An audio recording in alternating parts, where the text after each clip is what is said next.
Hello aspirants. तो किसी कारणवश रात को 10 बजे क्लास नहीं हो सकी थी, क्योंकि 9 बजे की क्लास लेते हुए ही मुझे थोड़ा-सा अनईज़ीनेस फ़ील हो रहा था, जिसके कारण मैंने बीच में ही वो क्लास भी बंद की। तो आज की क्लास में हम लोग क्या कर रहे हैं, हमको पॉलिटिकल साइंस के आगे वाले क्वेश्चन करने हैं। यानी कि कौन से क्वेश्चन करने हैं? क्वेश्चन नंबर 175 से 200। मतलब हम लोगों ने क्या किया हुआ है, हम लोगों ने, आपको पता है कि हम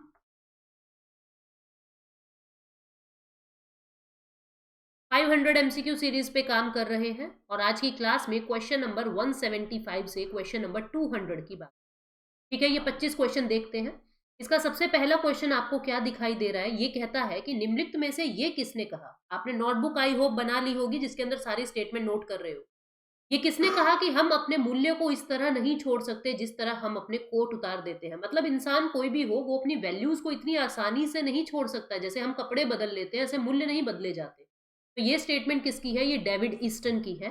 ठीक है, जो फंक्शनल स्ट्रक्चरल फंक्शनल सिस्टम की बात करते हैं, डेविड ईस्टन की। फिर उसके बाद अगला क्वेश्चन किसका है? भारतीय शासन और राजनीति का है। असर्शन रीजन क्वेश्चन है। ये कहता है धर्मनिरपेक्षता का अनिवार्य अर्थ यह है कि लोग धर्म विरोधी बन गए हैं, या यह नहीं है कि लोग धर्म विरोधी बन गए हैं, या सार्वजनिक क्षेत्र और वैयक्तिक विश्वास के क्षेत्र दोनों से ही धर्म गायब हो गया है। बिल्कुल सही बात है। धर्मनिरपेक्षता का मतलब क्या होता है? किसी भी धर्म धर्म के पक्ष में ना होना। यानी आप किसी भी धर्म की फेवर नहीं कर रहे हो। ऐसा नहीं है कि आप धर्म के ही विरोधी हो जाओ, इसको धर्मनिरपेक्षता नहीं कहते। धर्मनिरपेक्षता किसको कहते हैं? जब इंसान जो है प्रत्येक धर्म का समान रूप से आदर करता है। ठीक है, और इसका रीजन क्या है? धर्म मात्र एक नहीं है और अनिवार्य तौर पर सर्वाधिक महत्वपूर्ण तरीका नहीं है जिस तरीके में लोग अपने को और अपने संबंधों को समझते हैं। कहता है कि धर्म अकेला नहीं है जिससे आप अपने सारे रिलेशंस बना रहे हो। इस सोसाइटी के अंदर, इस दुनिया के अंदर और भी बहुत सारी चीजें हैं। तो दोनों ही स्टेटमेंट बिल्कुल सही है। ठीक है, लेकिन दोनों का आपस में कोई संबंध नहीं है। तो आंसर क्या आएगा? इसका बी आएगा। यानी कि स्टेटमेंट तो दोनों करेक्ट है, लेकिन एक्सप्लेनेशन गलत है। ठीक है, उसके बाद अगली स्टेटमेंट क्या कहता है? 1980 का दशक जो भारत की राजनीति में वृहद उथल पुथल का काल था। बहुत सी नव राजनीतिक पार्टियां प्रकट हुई। आप देखोगे 1980 के बाद आया राम गया राम, बहुत सारे ऐसी ऐसी चीजें होती है जिससे राजनीतिक पार्टियों में उथल पुथल होती है। राष्ट्रीय पार्टियां उपांतीकृत हो गई अथवा बहुत से राज्यों में राजकीय पार्टियों की आश्रित बन गई थी। मतलब कि इसका रीजन ये है कि उस समय में छोटी छोटी पार्टीज बहुत इंपॉर्टेंट रोल निभा रही थी और उन छोटी पार्टी का बहुत लंबे समय तक वजूद नहीं चल रहा था। तो दोनों बातें बिल्कुल सही है और रीजन भी बहुत सही है। तो आंसर क्या आएगा? ए और आर दोनों सही है और आर ए की सही व्याख्या है। ठीक है, अगले क्वेश्चन पे चलते हैं। क्वेश्चन अगला क्या कहता है? कहता है कि इनको कालानुक्रमिक अनुक्रम में व्यवस्थित करना है, क्रोनोलॉजिकल ऑर्डर में लगाना है। नेहरू समिति की रिपोर्ट कब आई थी? 1928 में। भारत छोड़ो आंदोलन कब होता है? 1942 में। नागरिक अवज्ञा आंदोलन कब आता है? ये सविनय अवज्ञा आंदोलन की बात हो रही है। ये बात आती है आपके 1920 के अंदर। ठीक है, सिविल डिसोबीडियंस मूवमेंट जिसको कहते हैं। और पूर्ण स्वतंत्रता की जो घोषणा है वो हमने 1930 के अंदर कर दी थी। तो आंसर क्या आ जाएगा इसका? सबसे पहले आपका थर्ड, ठीक है, उसके बाद आपका फोर, ठीक, उसके बाद आपका वन, उसके बाद फोर और उसके बाद टू। लास्ट में टू है।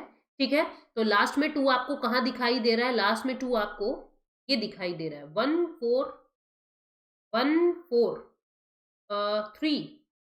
यस, ये नागरिक समन्वय अवज्ञा आंदोलन जो है 1930 के आसपास, 1931 32, जब गोलमेज सम्मेलन की बात है ना, तब हो रहा है। ठीक है, तो आंसर क्या आ जाएगा? 1432।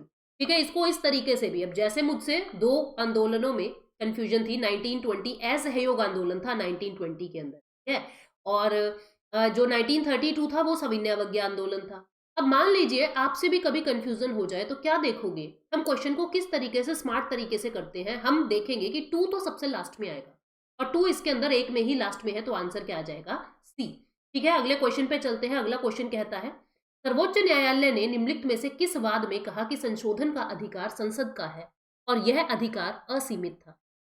तो यानी कौन सी जजमेंट के अंदर ये कहा कि जो अमेंडमेंट का अधिकार है वो केवल संसद का है, केवल संसद ही संशोधन कर सकती है, और ये जो राइट है ये असीमित है, यानी कि अनलिमिटेड है, कुछ भी बदल सकते हैं ये। तो बाद में 1973 केशवानंद भारती केस के अंदर कह दिया था कि बदल तो कुछ भी लो लेकिन बेसिक स्ट्रक्चर नहीं बदलोगे, बेसिक स्ट्रक्चर नहीं बदलोगे। बाद में कह दी थी ये बात, तो ठीक है। लेकिन ये बात कि ये अधिकार असीमित है, ये 1950 के शंकरी प्रसाद केस में कही थी। तो शंकरी प्रसाद केस इसका आंसर आ जाएगा, ठीक है। अगले क्वेश्चन पे बढ़ते हैं। क्वेश्चन नंबर 6 कहता है कि निम्नलिखित में से किस राज्य में द्विसदनीय विधानमंडल नहीं है। अब मैंने आपको बताया था 6 स्टेट्स ऐसे हैं जिसके अंदर विधान परिषद और विधानसभा दोनों है, द्विसदन है, बाई कैमरलिज्म है। ऐसा कौन सा है जिसमें बाई कैमरल नहीं है?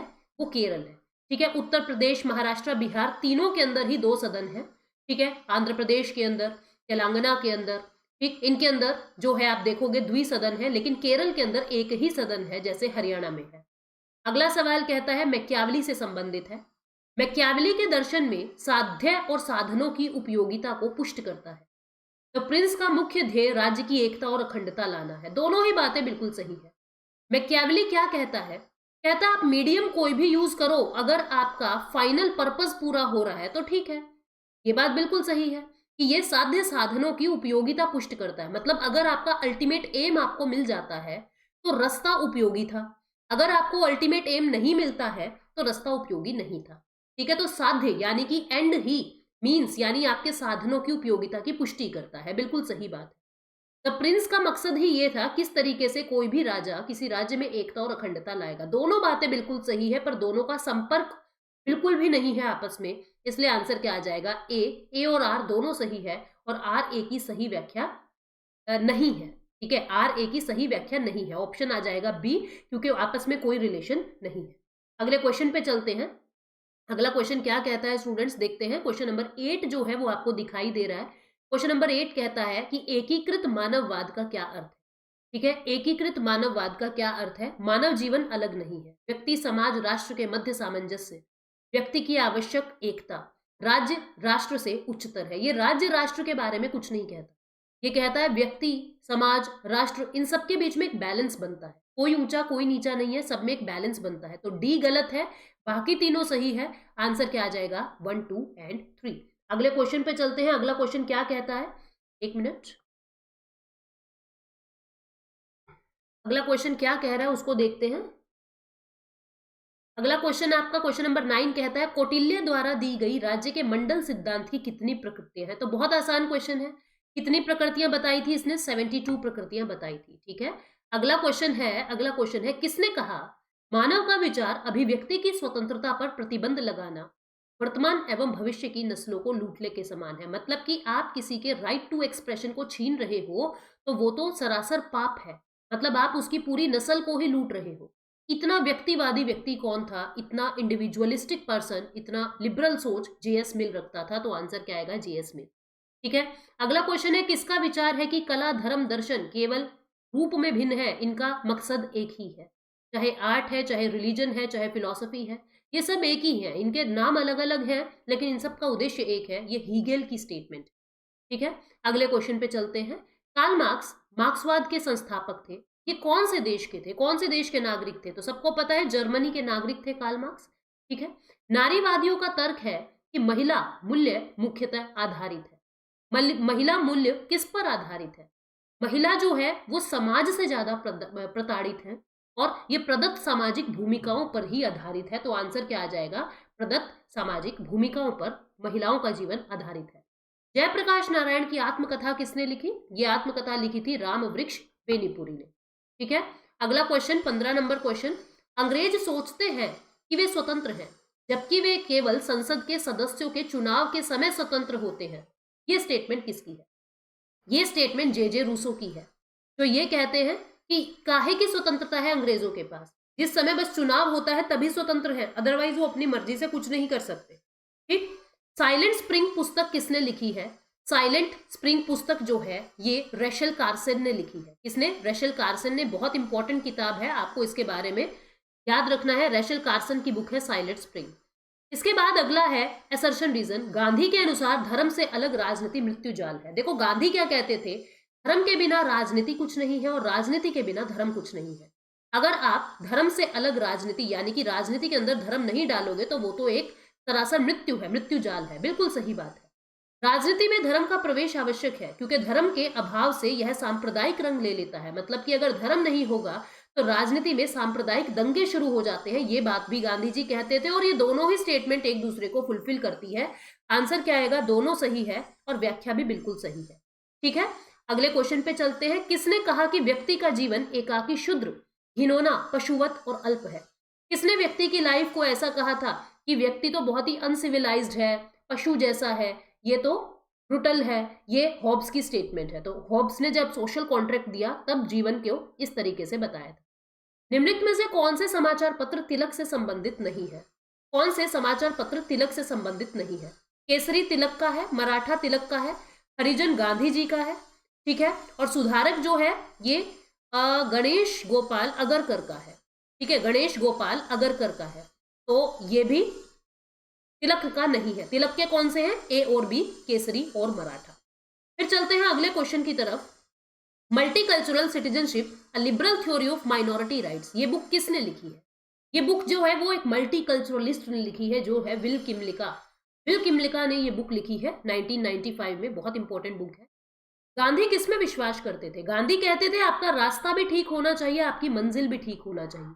ठीक है, आपके साधन भी ठीक होने चाहिए और आपके साध्य भी ठीक होने चाहिए, आपका एंड भी ठीक होना चाहिए, आपके मीन्स भी ठीक होने चाहिए। ये तीनों एक ही बात मैंने बोली है। ठीक है, यानी साधन और साध्य दोनों ही न्याय संगत होना चाहिए, ये बात गांधी जी कहते थे। तो ऑप्शन नंबर डी जो है वो इसका आ जाएगा। इनमें से किस विचारक के लेखन में प्रथम बार द्वंद्वात्मक पद्धति, द्वंद्वात्मक क्या होता है? Dialectical method. Dialectical method, dialectical method में क्या होता है? जहां पे वार्तालाप से बात होती है, कन्वर्सेशन से बात होती है।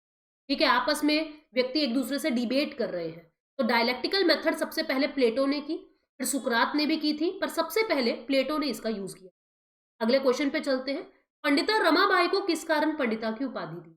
देखो, उस समय लड़कियों को पढ़ना बहुत मुश्किल काम था, लड़कियों को पढ़ने नहीं दिया जाता था और संस्कृत तो बिल्कुल नहीं पढ़ने दिया जाता था, महिलाओं को शूद्र के समान समझते थे।